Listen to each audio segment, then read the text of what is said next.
নমস্কার। রবীন্দ্রনাথের একটি কবিতায় আছে, দোহে কহে দেহ দেহ, হার নাহি মানে কেহ, মূল্য বেড়ে ওঠে ক্রমাগত। ব্যঙ্গাত্মক অর্থেই রবীন্দ্রনাথ এই পংক্তিমালা রচনা করেছিলেন। আজকে সংঘ পরিবারের হিন্দুত্ববাদীদের গীতা পাঠ, বারোয়ারি গীতা পাঠ, আর হুমায়ুন কবিরের বারোয়ারি কোরআন পাঠের এই যে প্রতিযোগিতা, তাতে রবীন্দ্রনাথের এই কথাটাই মনে হচ্ছে। স্বামী বিবেকানন্দের কথা হিন্দুত্ববাদীরা খুব বলেন। তারা স্বামীজির অনুরাগী অনুগামী হিসেবে নিজেদের পরিচয় দেন। স্বামীজি কিন্তু গীতা পাঠের উপযোগিতার থেকেও ফুটবল খেলাকে বেশি গুরুত্বপূর্ণ বলে মনে করেছিলেন। তার মানে এই নয় গীতা পাঠ ছেড়ে তুমি ফুটবল খেলা করো, তাতেই তোমার মোক্ষ হয়ে যাবে। মোক্ষকে তিনি জানতেন কর্মক্ষমতা, মোক্ষকে তিনি জানতেন মানুষের জন্য কাজ করা, যেটাকে প্রত্যেক জীবের মধ্যে শিবের অবস্থান, শিবজ্ঞানে জীব সেবা। গীতা পাঠের থেকে ফুটবল খেলে শরীরকে মজবুত করে সেই মজবুত শরীর নিয়ে দেশ ও দশের জন্যে কাজ করা, এটাই ছিল গীতা পাঠ অপেক্ষা ফুটবল খেলার প্রতি স্বামীজির পক্ষপাতিত্বের কারণ। আর আজকে আমরা কি দেখছি?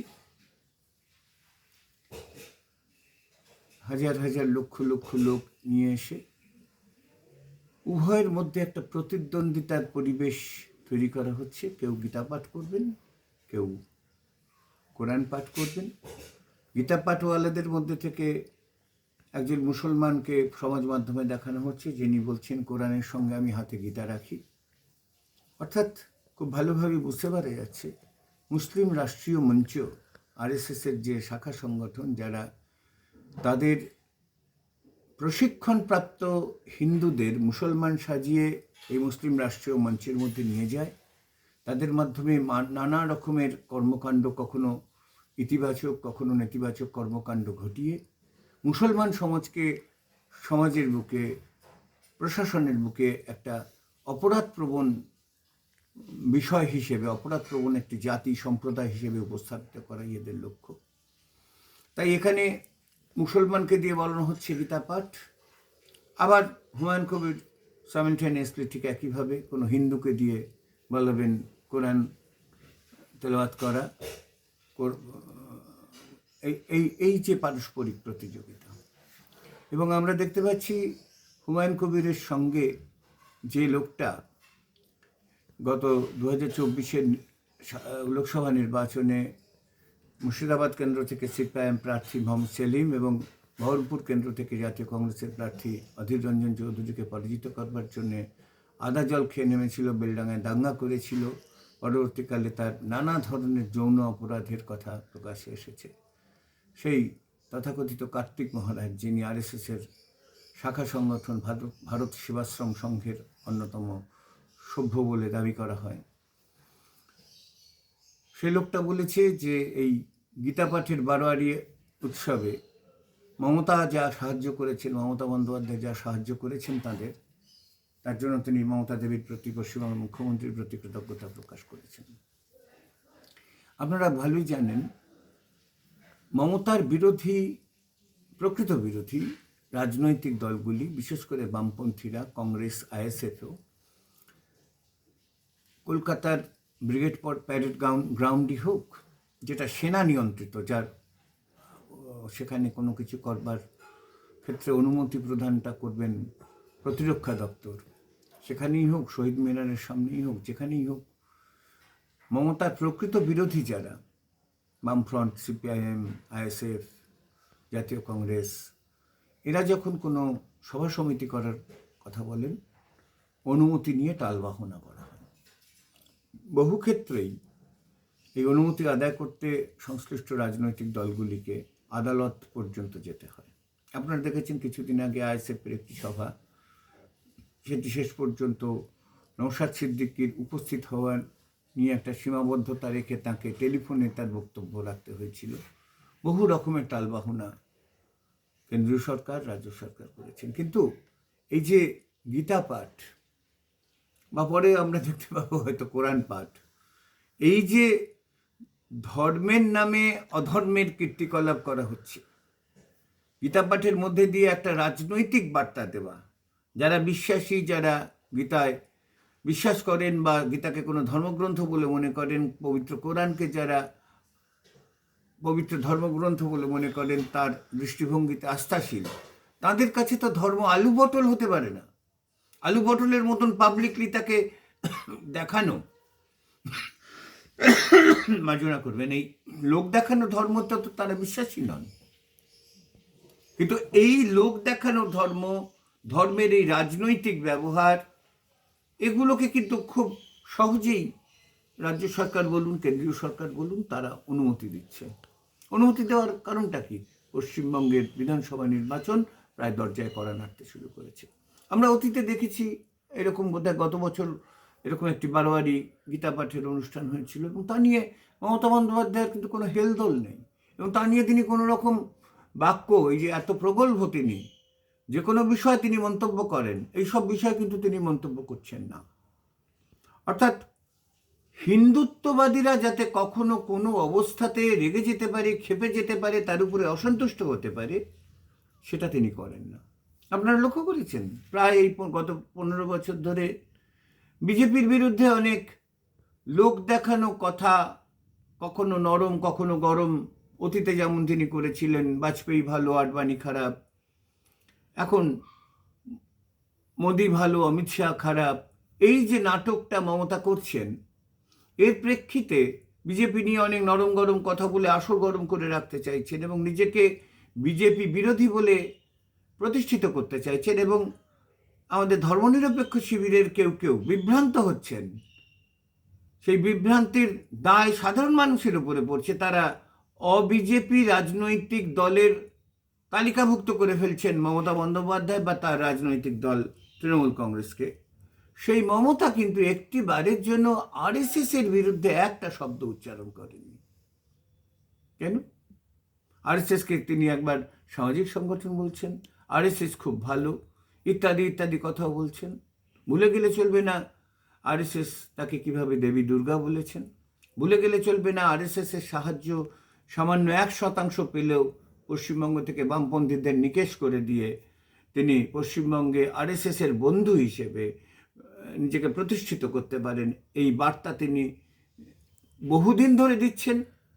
এবং এই বার্তা দেওয়ার ক্ষেত্রে সব থেকে যেটি লক্ষণীয় বিষয় হচ্ছে, বিগত কয়েকবার আরএসএস প্রধান তারা সারসংঘ চালক বলে অভিহিত করে, তিনি কলকাতায় বা পশ্চিমবঙ্গের বিভিন্ন স্থানে তাদের সাংগঠনিক সভা করতে যখন এসছেন, মমতা সরকারিভাবে তাকে উপহার পাঠিয়েছেন, ওই পাদ্য অর্ঘ্য দিয়া তারে বসাইলা আসনে, কীর্তিবাস ওঝার রামে দেখি মণিবর উঠিয়া সযতনে, পাদ্য অর্ঘ্য দিয়া তারে বসাইলে সযতনে, সেই রকমভাবে তাকে পাদ্য অর্ঘ্য দিয়ে তাকে ফল পাঠিয়েছেন, শাল পাঠিয়েছেন, ইত্যাদি ইত্যাদি করেছেন।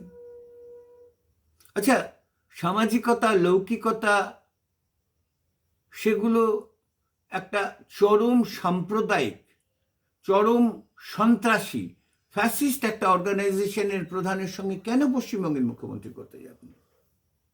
খুব পরিষ্কার, আমরা এতদিন খুব পরিষ্কারভাবে বলতাম, আমরা বলতে কিন্তু আমি কোনো রাজনৈতিক দলের কথা বলছি না, ধর্মনিরপেক্ষতায় বিশ্বাস করেন এমন মানুষ, তার ব্যক্তিগত কোনো রাজনৈতিক বিশ্বাস থাকতেই পারে, কিন্তু সার্বিকভাবে সাম্প্রদায়িকতাকে ঘৃণা করেন, ধর্মনিরপেক্ষতায় বিশ্বাস করেন, গণতান্ত্রিক মূল্যবোধে বিশ্বাস করেন, এমন মানুষের কথা বলছি।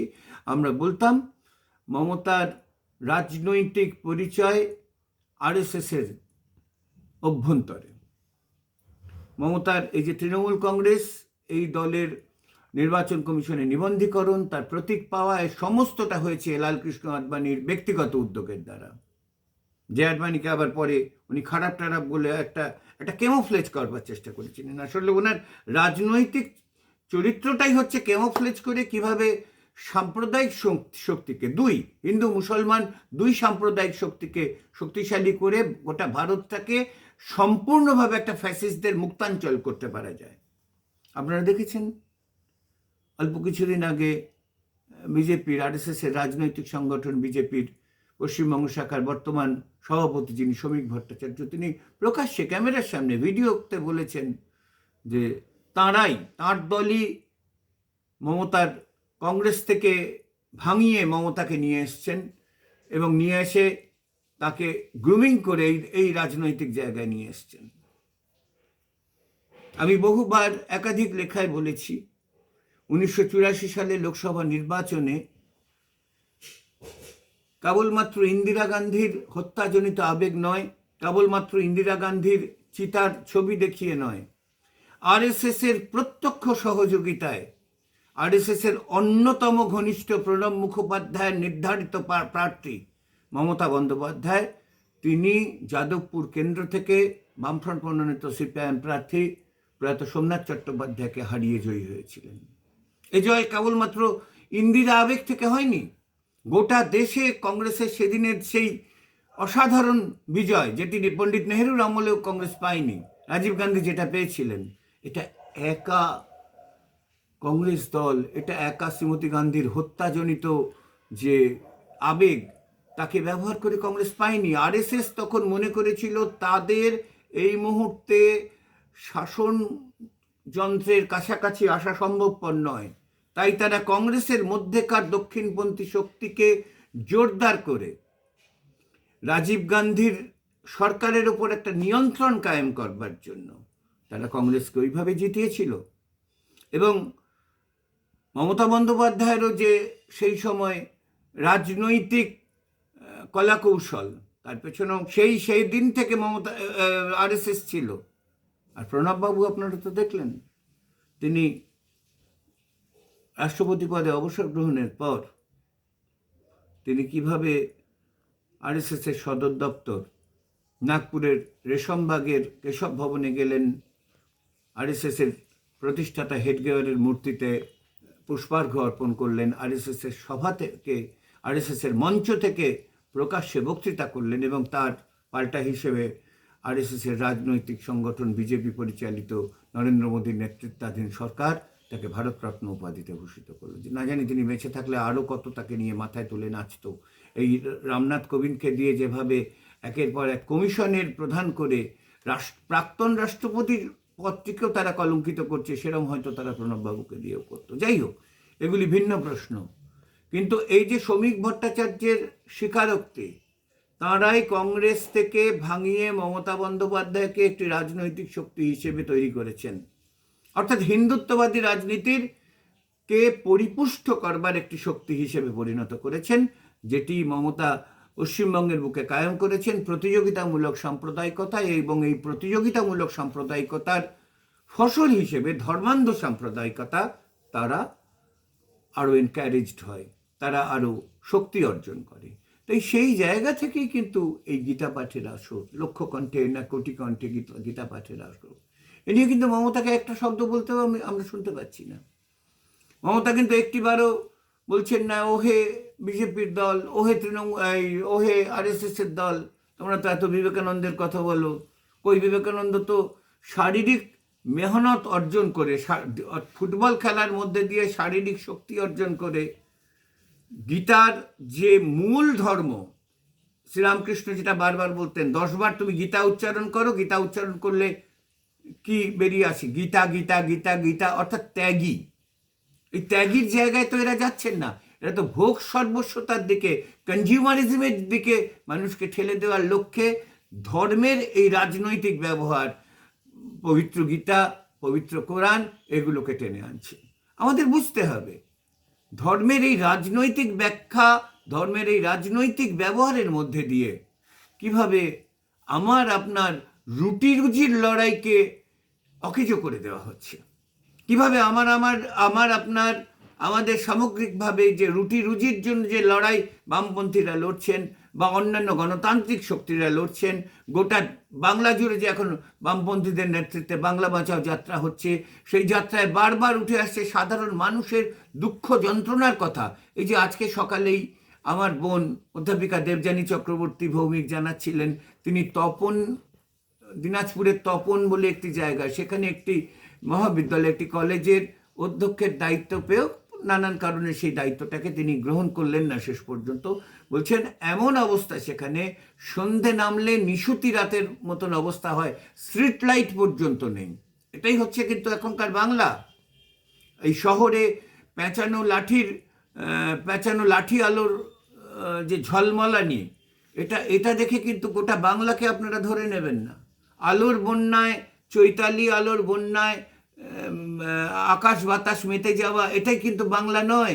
বাংলার পেটে ভাত নেই, বাংলার অসুস্থতা হলে চিকিৎসা করানোর মতো অর্থ নেই, বাঙালি শিক্ষা কম খরচে নেওয়ার মতন কোনো জায়গা নেই, তাকে হয় রাজ্যের বাইরে চলে যেতে হচ্ছে, নয় তাকে পয়সা দিয়ে বেসরকারি জায়গাগুলোতে পড়তে হচ্ছে, যে পয়সার যোগান দিতে গিয়ে তার নিম্নবিত্ত বা মধ্যবিত্ত বাবা মা কার্যত নাকাল হয়ে যাচ্ছেন।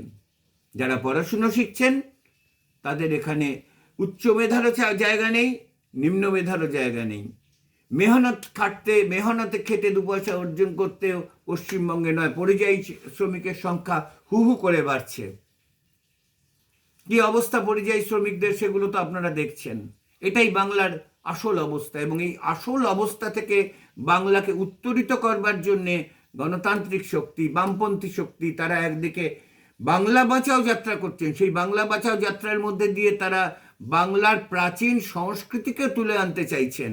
আব্বাসউদ্দিন ঠাকুর, পঞ্চানন বর্মা, এইরকম মানুষদেরকে শ্রদ্ধা জানিয়ে বাংলার চিরপ্রবাহমান সংস্কৃতিকে তারা উঠিয়ে আনতে চাইছেন। আর সেখানে হিন্দুত্ববাদীরা উত্তর ভারতের নানা ধরনের বাংলা বিরোধী ব্যক্তিত্বদের তারা বাংলার বুকে নিয়ে এসে আধ্যাত্মিক নানা রকম রংচং চড়িয়ে তাদেরকে তারা বাংলার সংস্কৃতি বলে চালানোর চেষ্টা করছেন। একইভাবে হুমায়ুন কবিরের দলও আজ বাদে কাল এই জায়গাতেই এসে নামবেন।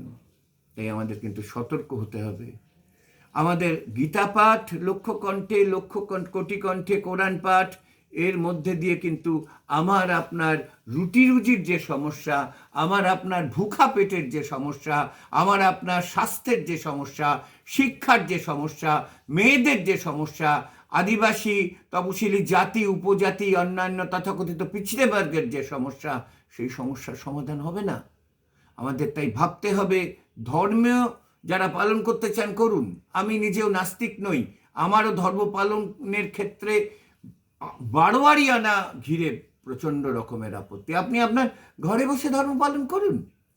আপনাকে মন্দির মসজিদে গিয়ে বা নতুন করে নির্মাণ করে সেই ধর্মের রাজনৈতিক ব্যবহার আমার প্রতিবেশীকে উত্তক্ত করে, সেটা কি হিন্দু, কি মুসলমান, কি শিখ, কি খ্রিস্টান, কি ঈসাই, এটা তো ধর্ম হতে পারে না। কোনো ধর্ম শেখায় না অপর ধর্মের মানুষকে ঘৃণা করতে, কোনো ধর্ম শেখায় না অপর ধর্মের মানুষের রুটি রুজি কেড়ে নিতে। তাই আমাদের কিন্তু বুঝতে হবে ধর্মের এই রাজনৈতিক কারবারিরা সত্যিকারের কি চায়। সবাই ভালো থাকুন, নমস্কার।